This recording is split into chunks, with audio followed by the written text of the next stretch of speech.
Queridos amigos, continuamos entrando en la región del pensamiento, continuamos analizando capítulos de Así habló Zaratustra. Hoy nos toca hablar del segundo discurso de la segunda parte, que se llama En las Islas Afortunadas. Es un capítulo tremendo, es un capítulo sintético, es un capítulo en el que Nietzsche, Zaratustra, hablan prácticamente de todos los grandes temas de la filosofía de los que habla Nietzsche a través de sus obras. De forma muy rápida, muy sintética, pero están todos ellos. Es un discurso en el que Nietzsche no tiene dudas. Está en peligro su doctrina. En el capítulo anterior habíamos visto que estaba en peligro, que la estaban confundiendo. Entonces Nietzsche, ahora aquí, voy a reforzarla, voy a salvarla. Y es, por lo tanto, este capítulo, la exaltación de sus valores, la exaltación de sus enseñanzas, de sus ideas. Hay una profundización en los grandes temas de esa filosofía de Nietzsche. El sentido de la existencia, el horizonte, Dios, la muerte de Dios, voluntad de poder, eterno retorno, visión del mundo, felicidad, moral, transmutación de los valores, e incluso está en este capítulo el nihilismo. Por lo tanto, es un capítulo increíble. Es un capítulo que no tiene desperdicio, como prácticamente todos los discursos de Así habló Zaratustra. Pero este es muy ideológico. Este es, casi diría yo, apologético y todo. Hay quien dice que cuando se habla de lo finito, es que se está admitiendo lo infinito. Este es un razonamiento que Nietzsche se ríe de él. Nietzsche utiliza el lenguaje, pero utiliza el lenguaje para producir efectos, para que nosotros nos demos cuenta de qué es lo que se está moviendo, cómo funciona la vida, cómo es la vida. Como estoy haciendo últimamente, voy a hablar de planos en cada uno de los discursos de Así habló Zaratustra. En este primer plano, es un canto a la naturaleza, es muy idílico, es muy corto, pero habla de los higos, de los árboles, pero como algo bello, como el fruto que ya está a punto de caer. Es una situación idílica, pero es una situación donde él llega con toda sobreabundancia, donde él llega como si fuera el viento del norte, que trae a los higos, que viene a los higos maduros, que viene a vosotros, vengo a vosotros, vengo a todos los que me quieran escuchar. Pero viene como sobreabundancia. Y viene además a las Islas Afortunadas. Son las Islas Afortunadas. Ha encontrado ya un término. Ha encontrado ese lugar donde él se encuentra feliz, donde él se encuentra con fortuna, a pesar de todas las situaciones terribles que va a vivir, como vamos a ver. Entonces, ya está bien de estar colgados de los aleros. Soltaros ya, entregaros ya. Vais a quedar siempre colgados, indecisos. Esa sería su situación. Él viene a traeros fuego. Luego va a decir que viene con el martillo, porque este es un capítulo no ya de un martillo, sino de un mazo. Es un capítulo donde Nietzsche lanza no solo martillazos, sino también mazazos. En el segundo plano es cuando nosotros estamos en el mar y miramos al horizonte. En sentido metafórico, ¿a qué horizonte miramos nosotros? ¿A dónde miramos? ¿Cuál es nuestro horizonte? Y él dice, antes, cuando mirábamos al horizonte, cuando mirábamos a lo infinito, entonces mirábamos a Dios. Ahora vamos al superhombre. Ahora tenemos que ver al superhombre. Es decir, Nietzsche ya está cambiando, está eliminando, está desplazando a Dios para que ahí aparezca el superhombre. Hay una comparación. Dios es en realidad una suposición que se opone a la voluntad creadora. Dios es una suposición. Eso lo va a insistir en el capítulo varias veces. La cuestión es que si nuestro horizonte, si nuestro destino, si lo que Él nos propone como futuro es una eliminación de Dios y una colocación en su lugar de lo que sería el superhombre. Que nosotros ya prácticamente no podríamos serlo. Nosotros podríamos preparar a ese superhombre, porque parece que ya somos de los últimos hombres y ya no podríamos hacerlo. Pero Él ya se conformaría con que preparáramos y fuéramos capaces de crear al superhombre. Dios es una suposición que se opone a la voluntad creadora. Es decir, aquellas personas que han supuesto que Dios existe y han vivido como si efectivamente Dios existiera, es porque no tienen voluntad creadora. Cuando se tiene voluntad creadora, parece, según Nietzsche, que eso es lo primero que desaparece. Vuestra voluntad creadora no es capaz de crear un Dios, dice él. Si tenéis voluntad creadora, no seríais capaz de crear un Dios, porque Dios sería para él la nada. No solo la nada, sino una suposición nefasta. Pero sí puede vuestra voluntad creadora crear al superhombre, o por lo menos convertiros en padre y ascendente de ese superhombre. Este sería el mejor crear, según Nietzsche. Hay un tercer plano en el que pregunta, porque es un párrafo. Todo esto lo escribe Nietzsche en el 1883. Y Nietzsche ha tenido una época como muy cientifista, como ha intentado demostrar que la razón tiene un poder y que ese poder es el que elimina a todo aquello que es ficticio y falso y tal. Entonces, en este plano, ¿podríais vosotros pensar a Dios? Pensarlo.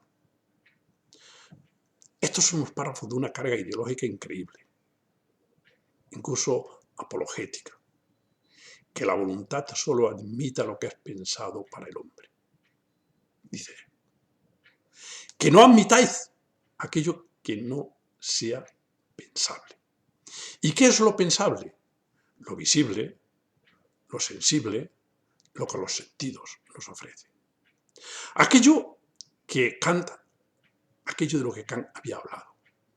Kant había intentado demostrar que lo que es sabiduría, lo que es la ciencia, lo que es un conocimiento, tiene que tener siempre una comprobación o tiene que tener siempre el envío por medio de la sensibilidad, de los sentidos, de las sensaciones, para que llenen esos esquemas que están ya dentro del entendimiento humano. Pero si no tienen esa especie de sensación, que sería ciega si no estuvieran los esquemas, si no estuvieran los conceptos, eso tiene que llegar a llenar al concepto. Y en el tema de Dios no estaría. No estaría no nos encontraríamos con esas sensaciones. Bien, llega por lo tanto a decir Kant que Dios no es ni afirmado ni negado. Pero Kant abre otra vía. Abre otra vía para llegar a él, que Nietzsche valora mucho esa vía, que es la vía de las sensaciones, del sentimiento, de la pasión. Pero aquí no le hace caso. La idea de Kant sería, muy bien, a Dios no lo podemos afirmar científicamente, tampoco negarlo, pero sí que podemos hablar, hay otra vía por la que nosotros podríamos hablar de Dios, y es a través de toda la razón práctica, en la cual el argumento quizás sería, si efectivamente existe deseos de un ser infinito, supremo, y toda la humanidad lo tiene, ese ser tiene que existir, porque sería un absurdo que toda la humanidad estuviera, o que gran parte de la humanidad estuviera sed y no existiera el agua. Claro, este argumento para Nietzsche es un argumento de ya creer en ello, es decir, de intentar demostrar esto. Pero es un argumento que Nietzsche rechaza o no le hace ni caso. Se podría descartar o no se puede descartar. Ahí queda un mundo abierto. Pero incluso aceptando que Dios sea una suposición, es tan nefasta esta suposición. Ha sido tan nefasta en la historia. Para Nietzsche está claro. Y el que nosotros no lo planteemos ya es que estamos en una decadencia. Ya somos seres decadentes. Pero yo así y todo creo que por lo menos como honradez filosófica hay que plantearse. Nietzsche habla en muchas ocasiones de Pascal. Pascal fue un pensador francés, religioso, que llegó a donde llegó, a la grandeza que llegó. Y Nietzsche cree que, de alguna manera, la religión estropeó a esta gran mente. ¿Cómo hubiera sido Pascal si no hubiera creído en Dios? Pues no lo sabemos. Hubiera sido más libre, más autónomo, más auténtico, más feliz. Para Nietzsche, evidentemente. Pero ya vuelvo a decir, es que Nietzsche, el que nos replanteemos eso que él afirma con toda claridad y con toda rotundidad, el que no lo planteemos significa que ya estamos en una situación en la que no entendemos. Pero yo de forma metodológica lo estoy haciendo. ¿Cómo sería? Hay un cuarto plano que es, Nietzsche añade algo más. Si vuestra razón, vuestra imagen, vuestra voluntad, vuestro amor permanecen fieles a este mundo de los sentidos, seréis bienaventurados. Seréis también como eres ahora. Está en las islas afortunadas. Y entonces también seréis afortunados. Con lo cual se añade aquí algo ya de ética y de moral. Y de felicidad. Si hacéis esto, seréis felices. Entonces, permanecer fieles a la tierra, nos dice. Vosotros estáis en el mundo de los conocimientos, no en el mundo de lo incomprensible o de lo irracional. Como si efectivamente Dios fuera una hipótesis. No ya una hipótesis ahora, sino una hipótesis irracional. Todo aquello que se escapa a los sentidos, todo aquello que se escapa a la tierra, todo aquello es sencillamente una huida, una ficción, porque no somos capaces de soportar la grandeza y al mismo tiempo la dureza de la vida. ¿Y cómo ibais a soportar la vida sin esta esperanza? Vosotros, los que conocéis, es decir, los que tenéis conocimiento, los que os dedicáis a conocer, ¿cómo ibais a soportar la vida si no fuera la vida esta, terrenal? La vida de los sentidos no la podríais soportar. En un quinto plano pone otro argumento, y es un argumento curioso. Si hubiera dioses, ¿cómo soportaría yo no ser Dios? Por tanto, no hay dioses. No hay dioses porque si los hubiera, yo sería Dios. Como no soy, es que no hay dioses. Es un argumento, yo creo que de una cierta ironía, porque sacar como argumento de que si hubiera dioses, yo sería un dios. Como no soy un dios, es que no hay dioses. Bien, primero, la mayor del argumento es muy curiosa. Si hubiera dioses, yo tendría que ser un dios. ¿Cómo iba a soportar yo no ser Dios? Bien, como veis aquí, es otra vez la garra, la fuerza de las palabras de Nietzsche. Aquí es otra vez esa dirigir el lenguaje para producir efecto. Efecto de poderío, de grandeza, de fuerza, voluntad. La suposición de Dios produce tal tormento que habría que morir por ese tormento. Pero claro, también aquí hay el argumento de lo que ha sucedido. Ha habido mucha gente que ha creído en Dios y no han estado atormentados. Pero claro, eso eran gente débil. Los fuertes no podrían creer en Dios. ¿Quién bebería todo el tormento de esa suposición sin morir? Porque claro, Nietzsche está dividiendo siempre entre los que tienden al superhombre y los que tienden a eliminarlo. Y aquí lo que sorprende es que Nietzsche insista tanto en la negatividad, en que Dios para el hombre es una hipótesis que es negativa, que impide que el ser humano se desarrolle. Y esto yo creo que no es una tesis completamente probada, ni mucho menos. Es un deseo o es una intuición. Pero, dice él, en otro plano, ya en el 7º plano, con una rotunda afirmación: Dios es un pensamiento que vuelve torcido todo lo derecho y que hace voltearse todo lo que está de pie. Terrible. Dios es un pensamiento que vuelve torcido todo lo derecho. Sí, ahora ya como pensamiento. Claro, es al único que puede atacar Nietzsche, es al pensamiento de Dios. Dios ha muerto, solo se puede referir al pensamiento de Dios, a la idea que tenemos de Dios. Porque como entidad, ¿quiénes somos nosotros para poderlo matar? Lo infinito siendo tan finito. Pero todo esto que yo estoy haciendo aquí, o por lo menos parte, es cuando me introduzco en un razonamiento de la tradición, del pensamiento tradicional. Pero si me pongo en su lugar, entonces solo hace falta seguir con esa exaltación de la vida, con esa voluntad de poder, con ese rechazo del nihilismo y con esa exaltación de la vida.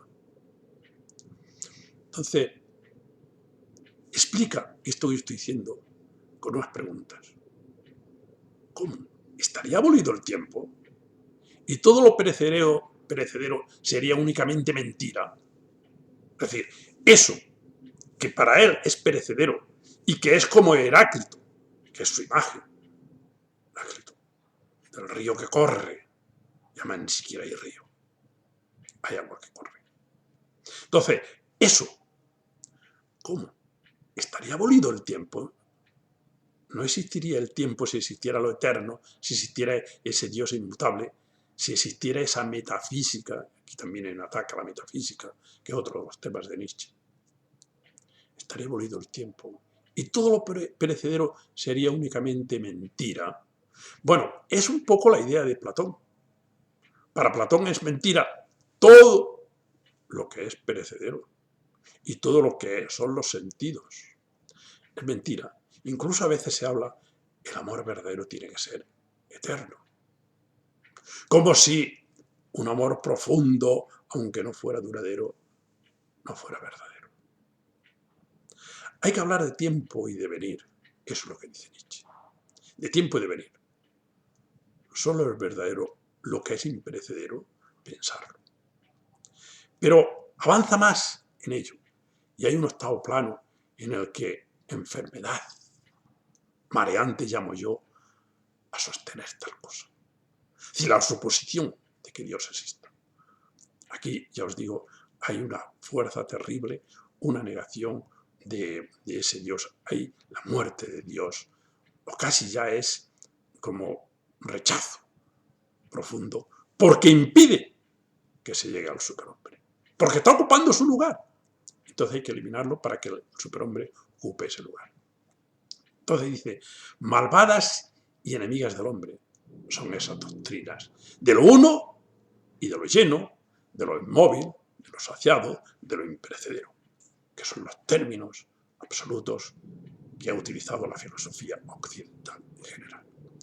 Buscamos lo uno, desde Parménides, que para Nietzsche fue un personaje nefasto, porque creó, por medio del lenguaje, utilizando el lenguaje y en consecuencia lo que él le llamaba la razón, los utilizó como instrumento para eliminar lo que es el fluir de la vida y poner en su lugar lo ficticio de lo uno, de lo inmóvil, de lo saciado, cuando todo eso solo son palabras. Porque la realidad es completamente múltiple, minuciosa y en lucha continua entre esos elementos. En un plano 9, ¿cómo tenemos que vivir en la vida tan pasajera, tan dura, tan efímera? Si la vida es así, tan pasajera, tan dura, tan efímera, ¿cómo tenemos que vivir esa vida? Entonces él contesta, creando. Esa es la redención del sufrimiento y de la pesadez de la vida. Para aquella gente que creen que la vida es pesada, porque es efímera, porque no vale nada, para esa gente hay que buscarles una redención. Y es creando es como se redime. Creando es como se sustituye esa situación de nihilismo. Creando. Y hay que crear. Y eso es lo que redime, elimina el sufrimiento de la pesadez de la vida. Para eso hay que morir y sufrir dolores de parto. Otro tema muy nietzscheano, el sufrimiento y la vida tensa, las amargas muertes diarias. Nietzsche es un asceta y un amante del dolor en el sentido griego. Soy capaz de enfrentarme al dolor porque no me asusta, para superarlo. En el sentido que él pensaba que tenían también las tragedias griegas. A los griegos les encantaba enfrentarse con el dolor que producía todo aquello, pero con la intención de superarlo y de aceptarlo, de consumirlo y de dominarlo. Enfrenta el dolor como los griegos hacían en esa tragedia. En el fondo es el sí a la vida. Y ahora, en el plano 10, vendría un plano tremendo. Un plano tremendo y que a partir de aquí, ya Nietzsche lo que va a hacer es hablar de sí mismo. Va a hacer como una especie de confesión de sí mismo. Y entonces, como va a hacer esa confesión de sí mismo, y que no tiene desperdicio, lo voy a ir comentando. Y dice él, ¿qué es lo que me pasa a mí? ¿Qué es lo que hago yo? ¿Qué es lo que quiero yo? En verdad, a través de 100 almas he recorrido mi camino. Aquí se está confesando. Y a través de 100 cunas y dolores de parto, muchas son las veces que me he despedido. Conozco las horas finales que desgarran el corazón. Es tremendo. Él sabe perfectamente lo que es el sufrimiento. Él sabe lo que es la lucha. Él sabe lo que es la renuncia. Él sabe lo que es la muerte. Y ya ha estado en esa situación. Muchas son las veces que me he despedido. Conozco las horas finales que desgarran el corazón. Pero parece como si esto a Nietzsche le diera como un cierto placer. No, no es así. Nietzsche lo que hace es que lo asume. Pero así lo quiere mi voluntad creadora, mi destino. Así lo quiere. Claro, el tema en Nietzsche está en si el destino es el que dirige a la voluntad creadora, porque el destino es el que hace que tú tengas esa voluntad creadora, o si es la voluntad creadora la que dirige al destino, o la que por lo menos lo provoca. Yo creo que Nietzsche le da mucha importancia a la capacidad de la voluntad creadora y a la voluntad, porque si no, no echaría discursos. Cada uno le ha tocado vivir como sea y ya está. Pero él cree que efectivamente nosotros podemos transformar. Y aquí es donde creo que está la grandeza de Nietzsche, en que él cree que los seres humanos, por medio de nuestra creación, por medio de nuestra fuerza, por medio de la voluntad de poder, podemos construir. Todo lo sensible en mí sufre y se encuentra en prisiones. Es curioso que ahora. Pero mi querer viene siempre a mí como mi liberador y portador de alegría. Bien, los sentidos, que son los que nos aportan, pueden estar débiles, pueden sufrir. Puede ser que yo tenga una visión muy corta, muy frágil, muy miope, pero tengo mi voluntad, tengo mi querer. Y aquí está esa fuerza de Nietzsche. Aquí estos trozos últimos son impresionantes. Dice, pero mi querer viene siempre a mí como mi liberador y portador de alegría. Liberador y portador de alegría. Es lo que le trae la alegría. El querer hace libres. Nietzsche le daba esa fuerza, le daba esa importancia a esa pasión, esa fuerza, al querer. El querer hace libres. Esta es la verdadera doctrina acerca de la voluntad y de la libertad. Así os lo enseña Zaratustra. El querer hace libre. No querer ya, no estimar ya, no crear ya. Ay, que ese gran cansancio permanezca siempre alejado de mí. Claro, ese era el nihilismo de la persona. Él se ponía muy nervioso cuando encontraba personas así. La vida ya no merece la pena, no querer ya, no estimar nada. ¿Para qué? Si esto no vale la pena, si esto es un desastre, si esto... No, que va, que va. Eso es nihilismo. Y Nietzsche nunca desfallece en este sentido, nunca. También en el conocer yo siento únicamente el placer de mi voluntad de engendrar y de venir. Incluso en el conocer, él conoce para engendrar y para devenir. Y esto es lo que le da placer. Ese pensamiento, que es genéticamente rico y que va dirigido a esa implantación de un hombre mejor, que sería el Zaratustra.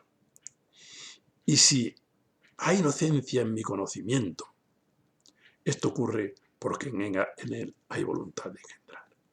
Hay inocencia en el pensamiento de Nietzsche. Él siempre habla de la inocencia es el niño, una rueda que se mueve por sí mismo. Inocencia es el niño y olvido. Lejos de Dios y de los dioses, me ha atraído esa voluntad. Esa voluntad donde él quiere ir otra vez, lejos de Dios y de los dioses, como si esto fuera lo que le perjudica. ¿Qué habrá que crear si los dioses existiesen? ¿Qué habría que crear si los dioses existiesen? Dice, si los dioses existiesen ya estaría todo hecho claro. A nosotros lo que nos tocaría entonces es obedecer a Dios y hacer lo que Él quisiera. Pero hacia el hombre vuelve siempre el empujarme mi vehemente voluntad. Esa voluntad de crear. Así se siente impulsado el martillo hacia la piedra. Es decir, así ahora él utiliza la imagen del martillo. Como si ese mundo de la creencia en Dios fuera una piedra. Algo duro, algo hecho, algo que está establecido, algo que los filósofos ya han establecido con esa unidad, con ese uno, con esa metafísica, con esos principios metafísicos. Y él dice, no, hombre, no, aquí hay que traer el martillo. Y con ese martillo romper la piedra, que eso es como una piedra. ¡Ay, hombres! En la piedra dormita para mí una imagen. La imagen de mis imágenes. Sí, toda esta doctrina, toda la metafísica, todo aquello con lo que yo me enfrento es como una piedra. Pero yo tengo un martillo y soy capaz de romperla. Y ya os digo aquí, no un martillo, sino seguramente un mazo. ¡Ay! Que ella tenga que dominar en la piedra más dura, más fea. Que voluntad tenga que luchar en esa piedra que es dura, que es fea. Ahora mi martillo se enfurece cruelmente contra su prisión. Claro, esa prisión que él tiene de estar encerrado en ese mundo de la metafísica, en ese mundo de Dios. De la piedra saltan pedazos. ¿Qué me importa? quiero acabarlo. Pues una sombra ha llegado hasta mí, la más silenciosa y la más ligera de todas las cosas, vino una vez a mí. La belleza del superhombre llegó hasta mí como una sombra. Ay, hermanos míos, ¿qué me importan ya los dioses? Así habló Zaratustra. Es un capítulo, os digo, tremendo, ideológico, donde defiende Nietzsche todos los principales temas de los que él habló. Y este capítulo, muy sintético, es un capítulo lleno de entusiasmo, lleno de fortuna, lleno de alegría para él. Y es un capítulo que defiende con toda fuerza. Ahora bien, es un capítulo que también tiene sus dudas, y como filósofos también podemos plantearnos esas dudas. Ese Zaratustra que nos está planteando un superhombre, ese superhombre con las características que él dice que tiene, es el ideal de la humanidad. En todo caso, lo que sí es muy atractivo. Es un ser que tiene muchísimas energías, muchísimos impulsos, y todos esos impulsos se dirigen y tienden hacia la grandeza. Son impulsos que la voluntad de poder los domina, los dirige y los lleva hacia el superhombre. Es un capítulo digno de leerlo con calma, tranquilamente, porque es muy, muy interesante. Y además da pie a que podamos reflexionar y criticarlo, rechazarlo o aceptarlo. Muchas gracias.